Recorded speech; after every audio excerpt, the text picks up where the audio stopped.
Let's go ahead and get this out of the way before we already start to lose viewers. I feel like it's pretty clear between the three of us that we all agree that the soul, let alone the idea of soulmates, or any other notion of like a one and only perfect partner is pretty much bullshit. And we're gonna dissect that a little bit, but I guess I wanted to start by checking in with the two of you to see how embedded was this idea for you? Was this something that you really grew up with or really believed intentionally or unintentionally at various points in life?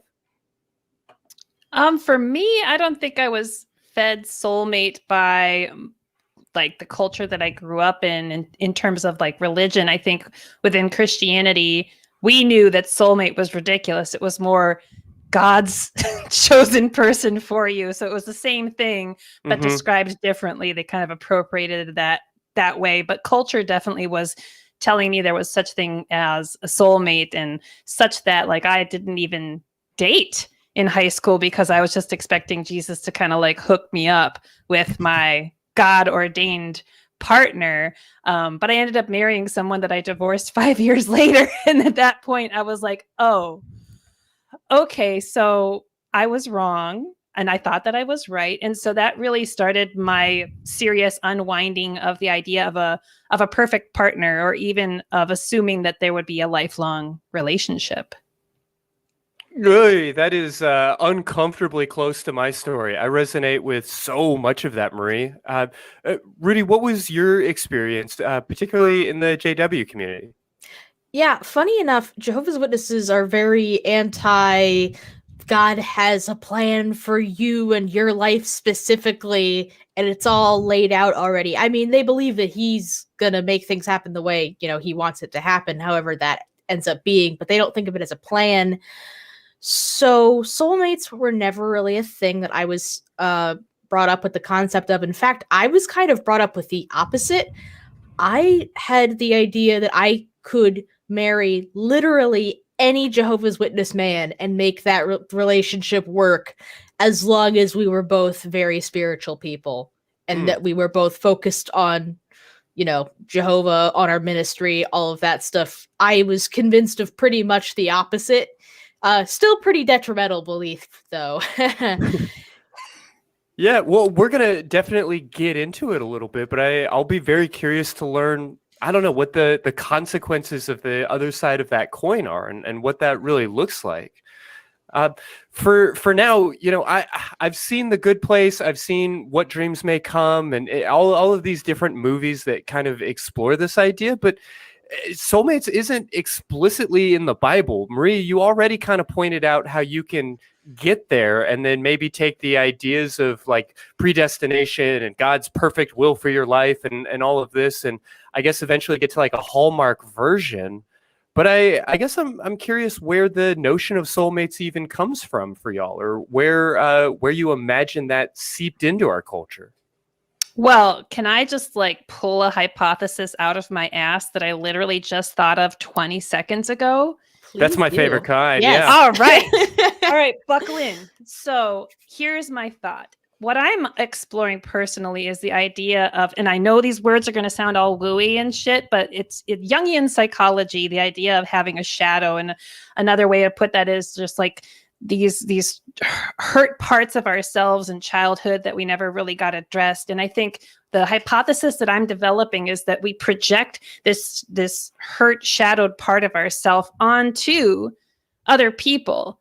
And that's a pretty well-known thing, that whatever happens in your childhood with your parental situation, you typically project your unmet needs onto all future partners.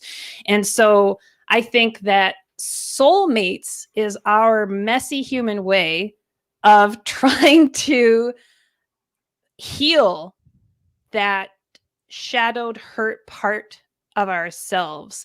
And so since there is no soulmate, and since people can't actually heal the wounds deep inside of you just by existing and being your partner, I think that a fantastic way is to deconstruct the whole idea of a soulmate, deconstruct the whole idea that someone is going to fulfill you, that's going to complement you, that's going to heal all of your wounds, and And now I use partners, you know what I mean? But partners are a tool at times for me to see myself and to see my hurt. So oftentimes, many times when I get upset or I feel really uncomfortable, case to case basis, it sometimes is about me and about some unhealed, unrecognized trauma or some kind of unchecked thought process that developed through whatever kind of hurt that I experienced as a child. So that is my out of the ass hypothesis that I conjured 2 minutes ago now. Yeah, okay, so you stole parts of my life story, and now I'm a little bit convinced that you're reading from my unpublished manuscript right now. Because I do think that there's a real piece to that there, that we seek relationships, we seek co-regulation as a way of meeting our own needs, of trying to find a little bit of balance and something to soothe maybe the pieces of ourselves that aren't being satisfied, particularly the pieces that we grew up with. And I think that the real crux of this, though, comes down to basically seeing what we want to see in somebody, that kind of black and white thinking of, well, I love this person, therefore they must be perfect. And somebody who's perfect must have all of these criteria that helps meet all of my needs, which, you know, it just misses out on the fact that people don't fit in boxes, and that there are no, you know, perfect ones and zeros. I don't know. Rudy, what do you think? Sort of piggybacking off what you've said, what both of you have said, it occurs to me that when people are talking about their soulmates, they're not talking about how they fit into that person's life perfectly. It's usually the other way around. They feel like their needs are being met. They're not usually necessarily thinking about how they are perfectly meeting the other person's needs in return. And I guess that they imagine that they do, but, you know, unless both people think that, that's not really necessarily mutual. But yeah, I agree with what you guys are saying, the ideas you're putting out there. It definitely does seem like something that you're kind of like a hole you're trying to fill, this idea that there's somebody who is perfectly going to be able to take care of all your needs. It's an unrealistic desire, but it's a very human one.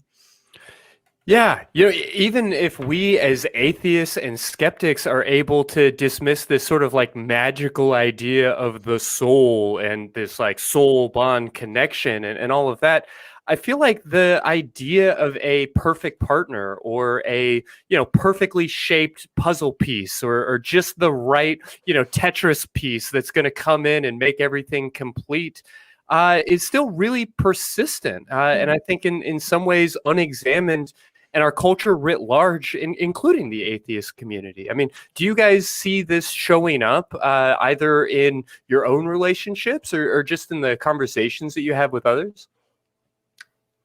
Yes. Yes.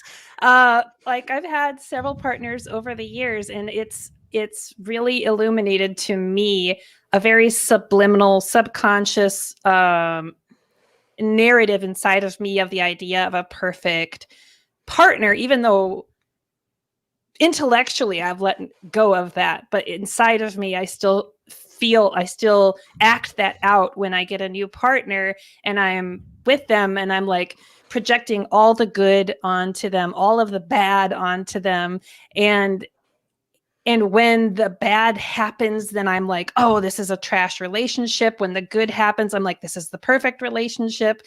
And it's really helped me over the more partners I have, the more I learn about this, that it's just taking someone as they are and just allowing them to be who they are.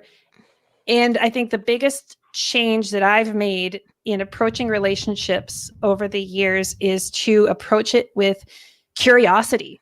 In the past, I've just sat down at that bar stool and started making a list in my head about all the things that bothered me about that person, about all the things that I liked, all the things that I were like, just waiting to be like, oh, he said this, you know, clearly he's this way, fuck him, whatever. But now I've started to approach dating with a lot more curiosity of like, I know I'm okay. I know I'm okay. as I am, and I'm going to show up and see how this person is. Not to say, you know, they're broken, they're not broken, they've got shit, they don't got shit. They're just as whole and complex as I am, and they're neither perfect nor evil.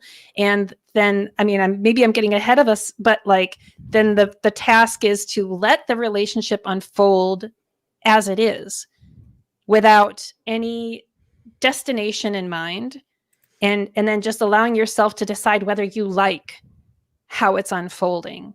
So you let it create itself instead of trying to smash someone into this cookie cutter. Because even if you don't believe in marriage, even if you don't believe in monogamy, we are projecting our stuff onto these partners and trying to get them to fit around us.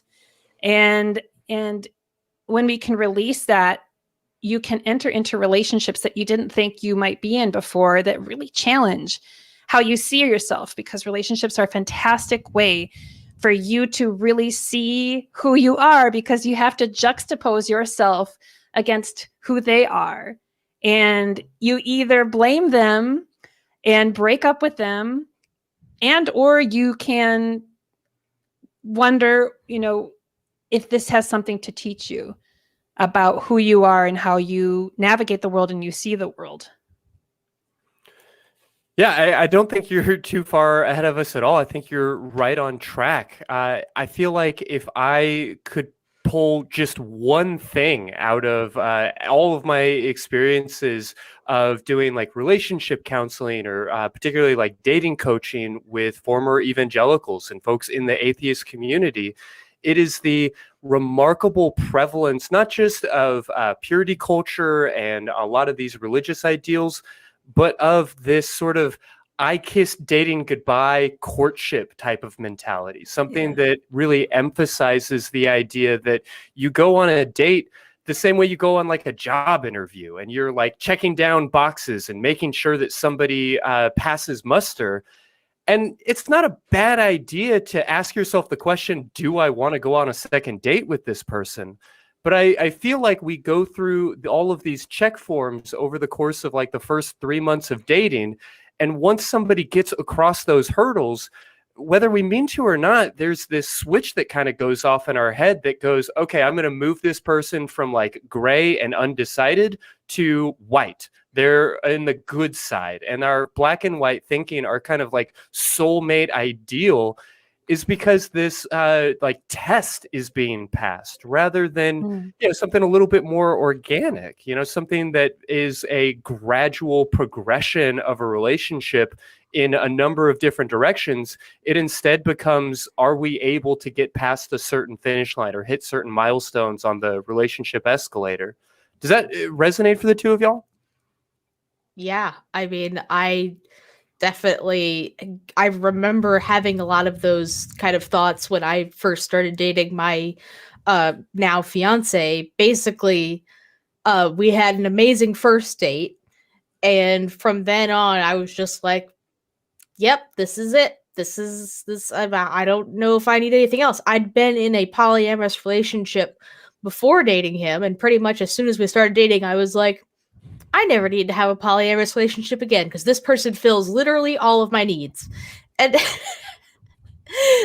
that's not true. And that's not even a slight against him. That's just unrealistic and silly. Yeah. Yeah. That makes me think of my partner that I'm married to and have been with for, well, I can't do math, but it's a little bit over 10 years now. 10 years ago, I was a very different person. So I met him and I didn't believe in soulmates, but I felt really safe with him. I was like, I'm pretty sure this is the new guy. This is the new husband. Like, maybe we'll divorce. And I've always said, like, I will divorce you at the drop of a set. Like, I will divorce you. It's easy. I will do it.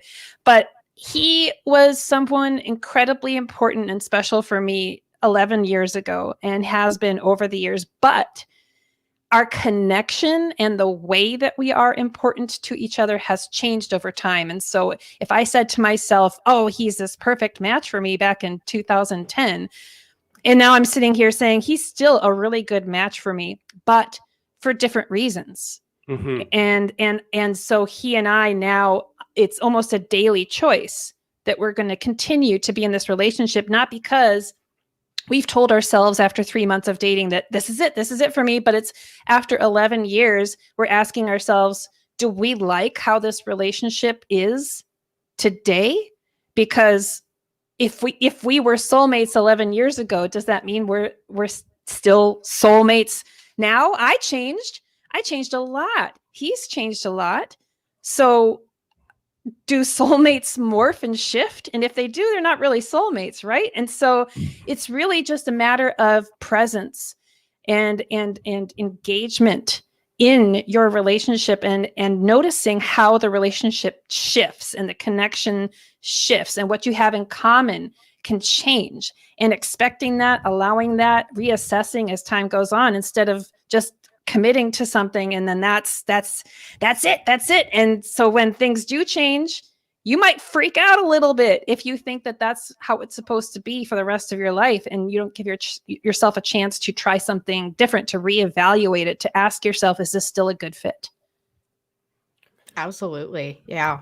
That's definitely something that my partner and I have discussed. I mean, pretty early on in our decision to get married, we're still not married. We've been together for like 3-4 years, something like that, but we're not married.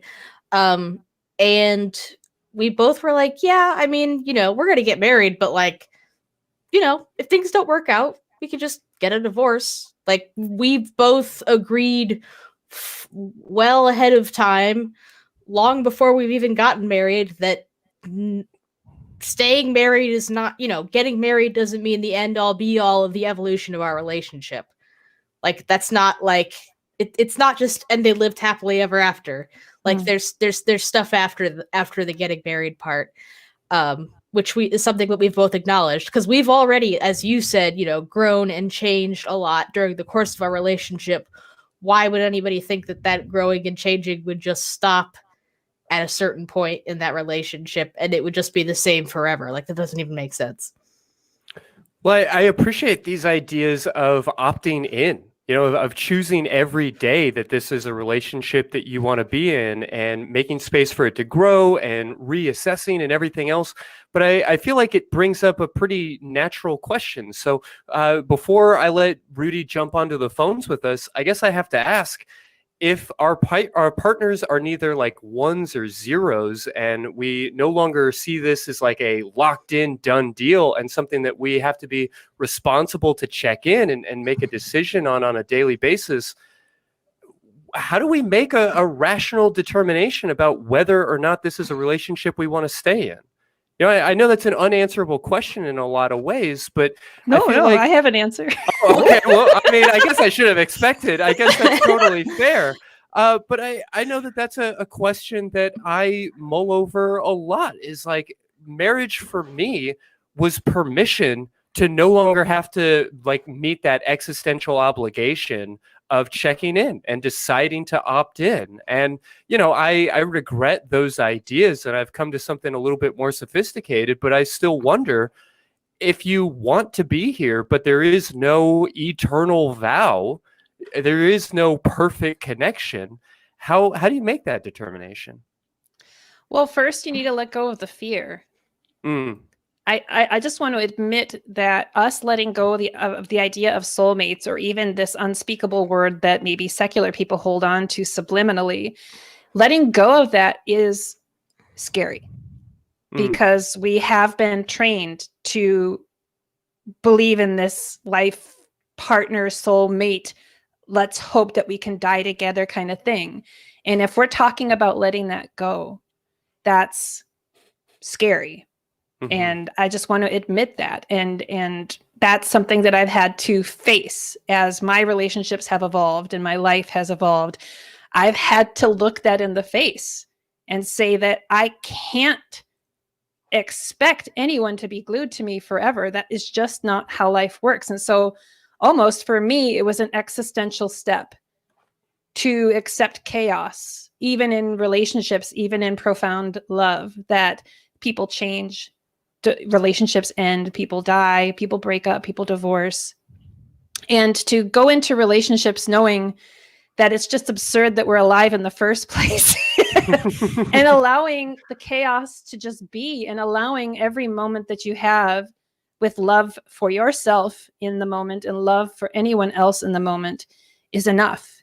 And to stop trying to control internally and this expectation and hope that you will be loved by the same person, or at least be loved by someone as you're dying. You know, like, isn't that what we're kind of talking about? Like, we're talking about fear of being alone. And so if we can address that, if we can look that in the eyes, then I would say, you know, the next step is, at least for me, this is, let's discuss it, right? But the next step for me is finding partners who are capable of conversations about the actual relationship. Like, who are interested in talking about the dynamic, and they're not just trying to go out just partying all the time or just doing life together, but are actually talking about, is this working? Do we like this? Here's something I'm noticing. Let's talk through it.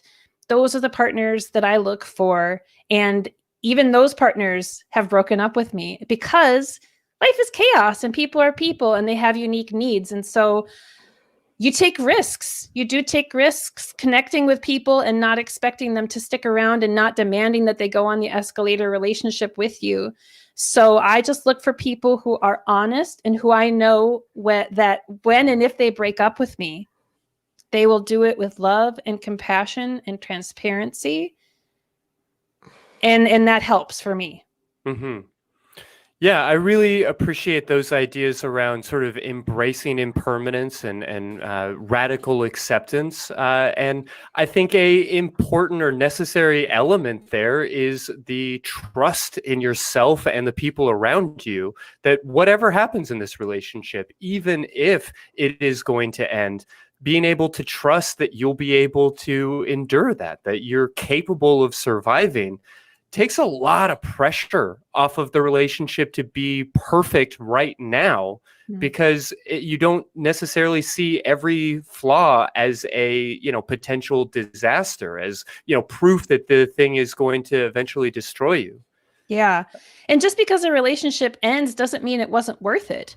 I had a relationship for about 5 months in 2019 that I didn't want to end, and it did.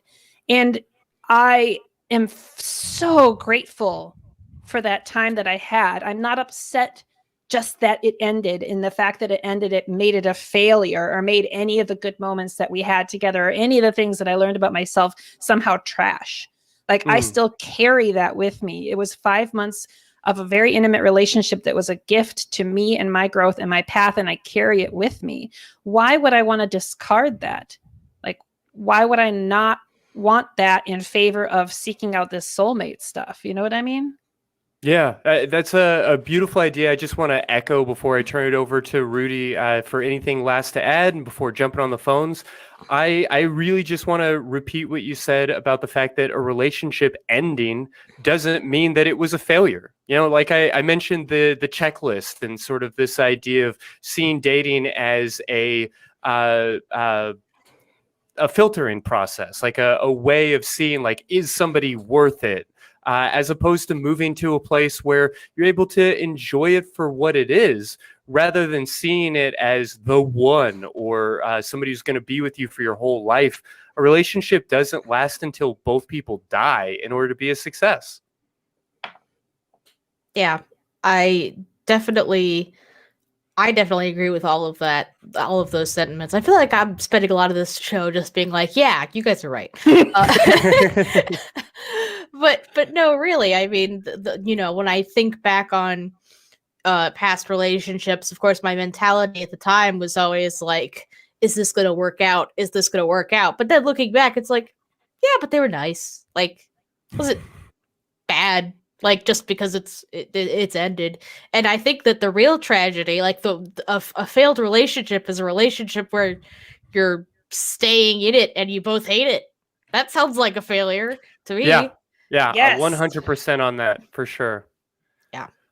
Well, there's a lot more to cover, but if you're ready, Rudy, let's jump on the phones for a bit.